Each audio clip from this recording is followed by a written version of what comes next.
সবুজ মাঠের মাঝে সীমান্ত ঘেঁষা এক নিভৃত গ্রাম কায়েম টাপুর চর। আর এই কায়েম টাপুর চরের প্রাণ এই হাজির হাট বাজার।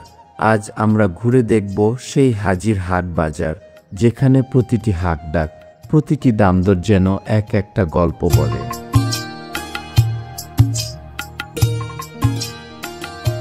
আজও সপ্তাহের নির্দিষ্ট দিনে জমে উঠেছে হাজির হাট। রবি আর বৃহস্পতি এই 2 দিন হাটবার।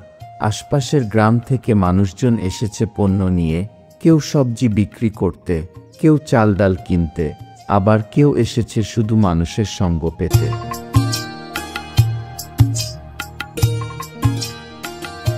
দিন শেষে বাজার গুটিয়ে যায়, কিন্তু থেকে যায় মানুষের মুখে হাসি, ঝুলিতে জিনিস আর মনে একটা সন্তুষ্টি।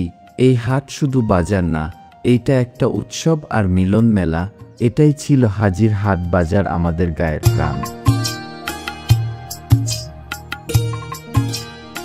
যদি হাজির হাট বাজার সম্পর্কে কোনো স্মৃতি বা গল্প থাকে, কমেন্টে জানাতে ভুলবেন না। ভিডিওটি ভালো লাগলে শেয়ার, সাবস্ক্রাইব আর ফলো করে পাশে থাকুন। আবার দেখা হবে নতুন কোনো হাটে, নতুন কোনো গল্পে।